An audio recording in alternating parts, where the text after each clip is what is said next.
Hello and welcome to Nithrania YouTube channel. You're watching another episode of the Game in a Nutshell series designed for explaining the board game rules.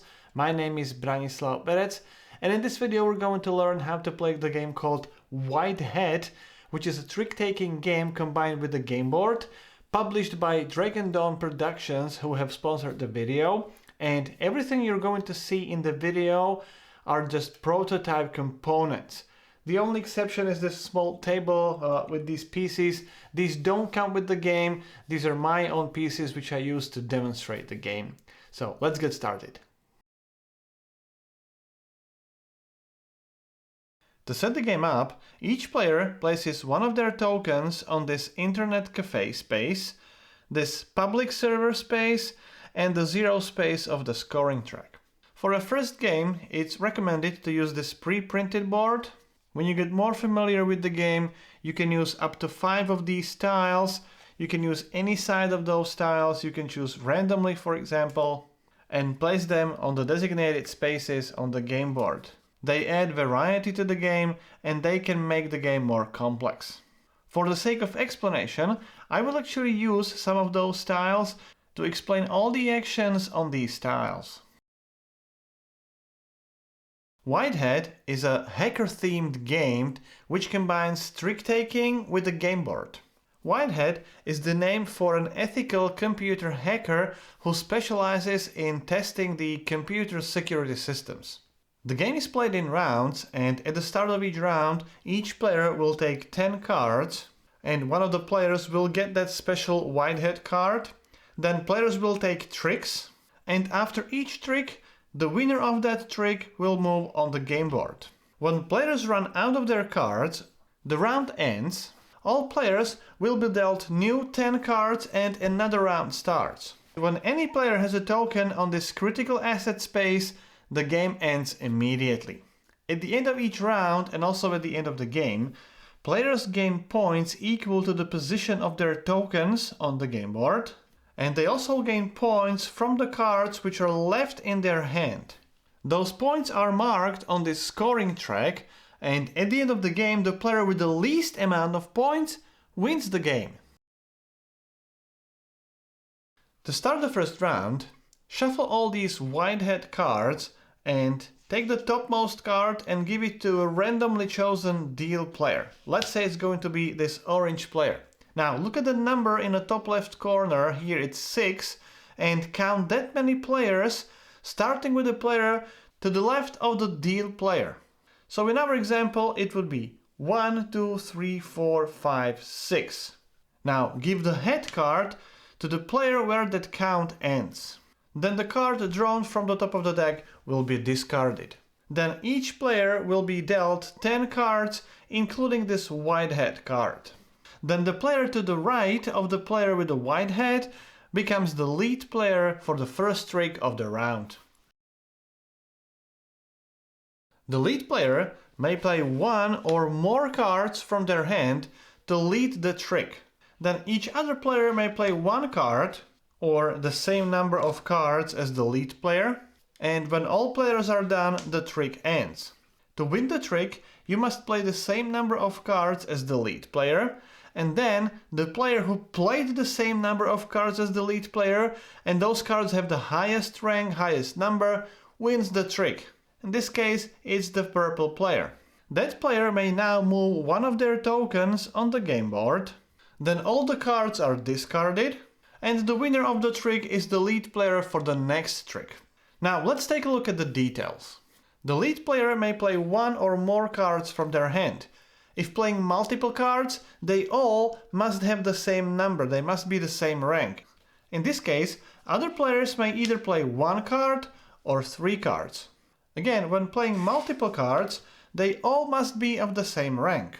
When all players play the card or cards to the trick ends. To win the trick, you must play the same number of cards as the lead player. So here only the green player or the purple player may win the trick. Of those players, the player with the highest rank of cards wins the trick. Here it's the green player. Orange player played the card with number 13, but it's not the same number of cards as the lead player.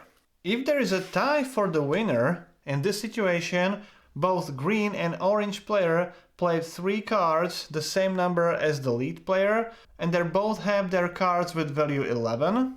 Then the player who played the last wins the trick. This Joker card can substitute any other card, so if played with 2 sevens, it will represent another 7. In this case, the orange player played 3 sevens. That means that in this situation, orange player would win the entire trick. If played as a single card, the value of the Joker is 14, and the same applies if you play multiple Jokers at the same time. Now, if any player plays a white-hat card, the trick becomes the white-hat trick, and now the winner of the trick is the player with the lowest rank of the card. White-hat acts as a Joker, so if played alone, the value of the white-hat is 14. So in this situation, the lead player only played 1 card, which means any player can win the trick, but since we have the white-hat in the play, it's the card with the lowest value that wins the trick. Now, with the white-hat trick, cards are not discarded.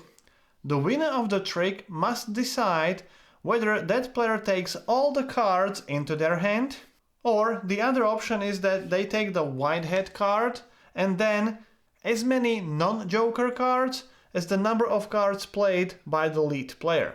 In other words, lead player played 1 card, so the winner of the trick must take the white-hat and then 1 card which must not be a Joker. So let's say it could be this 3. Then the other 2 cards would be discarded.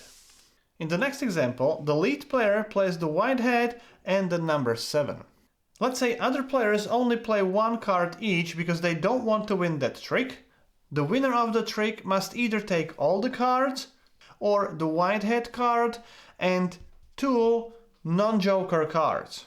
So it could be like this, the white-hat card and let's say 4 and 8, and 7 and 10 would be discarded. These cards go into the hand of the winning player.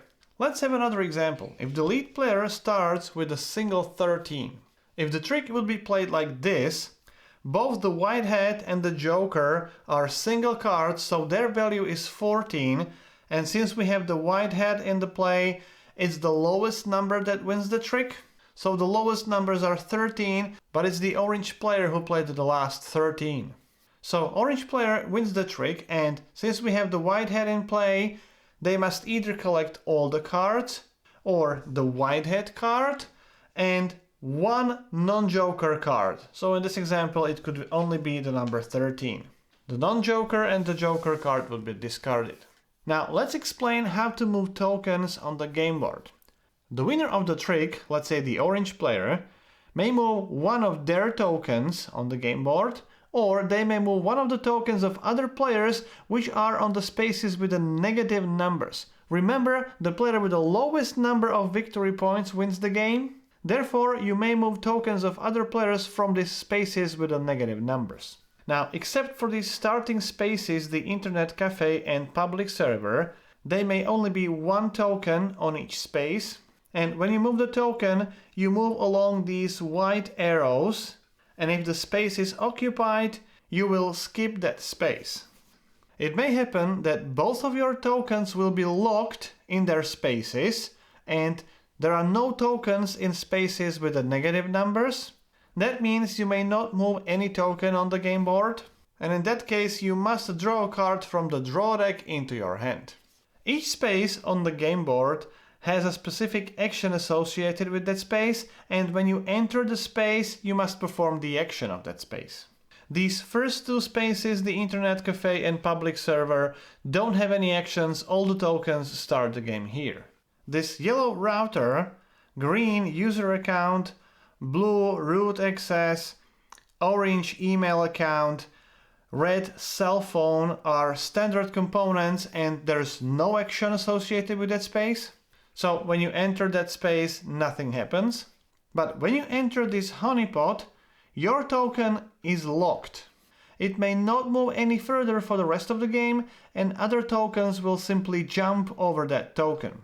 When you enter this FBI server space, if you play with the tracer, which is an optional rule I'm going to talk about in just a minute, it is part of that rule. If not, it acts in the same way as the honeypot, so the token here is blocked for the rest of the game.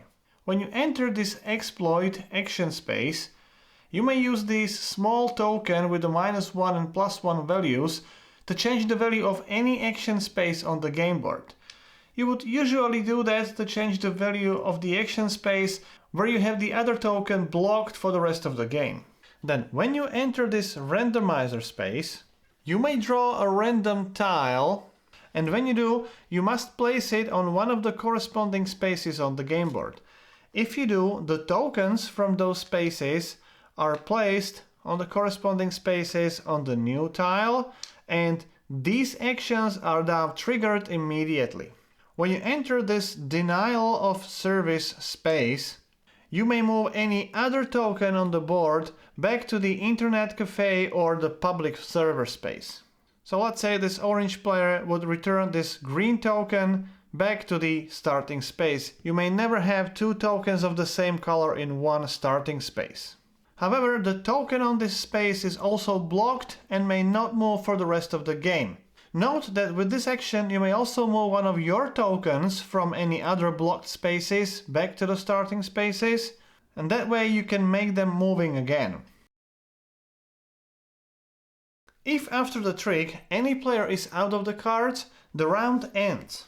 Perform the scoring now. All players reveal their hands and score the points on the cards shown over here. So the green player would now score 1, 2 and 4 is 6 points. In addition to that, add the points from the spaces where that player has their markers, their tokens. So here it's 0 plus 3, additional 3 points. Orange player has 0 and 1 point, and since the orange player has no cards in hand, it's only 1 point for the orange player. Then all players discard all their cards and then start a new round. The game can end in two different ways. First, if any token is moved to this critical asset space, or if no token on the game board can be moved, all the tokens would be blocked. In both cases, the game ends immediately. Perform another round of scoring, and then the player with the lowest number of points is the winner. As the optional rule, you can use the tracer in the game, and for that you will need this tracer card. The tracer is triggered by a player entering this FBI server space.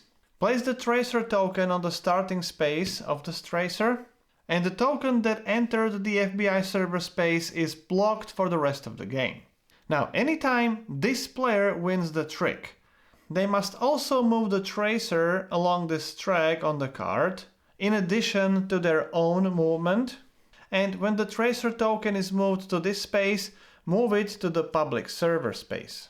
After that, turn the card over to the jail side, and again, anytime this player wins the trick, in addition to moving their own token, they must also move this tracer on the game board, and the tracer may ignore the arrows. That token may ignore the standard rules for the moment. However, the token may never enter the internet cafe or these gray spaces. But anytime it enters a space with another token, that token is moved to the jail. With ignoring the movement rules, the token may be moved from this space over here to this one, and again, moving another token to the jail. But there is one rule: the tracer may never move backwards. Other players, other tokens may skip over that tracer token, although it's very risky. And if the tracer token reaches this critical asset space, it ends the game. Remember, you move the token in addition to your own token, and if you're not able to move any of your tokens, you can still move the tracer token, but you have to draw a card from the draw deck. In a two-player game, there must be a third virtual player, a robot who is played by the non-leading player, except for the first trick of the game. In that case, the player who does not have the white hat will control the robot. The robot is always the second player, so if the orange player is the leading player, the orange player plays the card or cards, then it's the robot's turn, and then the non-leading player. If the green player would be the leading player, then the green player would play first, then the robot, and then the orange player. All the robot's cards are constantly visible. You also move the robot's tokens on the game board, and the robot can actually win the game. It can definitely end the game. Everything else is the same, although it's not recommended to use the tracer together with the robot. So that's how you play Whitehead. If you would have any questions or comments, I'll do my best to answer as many as I can. If you like the series, please subscribe. You can even support the channel on the Patreon page. My name is Branislav Berec. You've been watching Game in a Nutshell and hope to see you next time.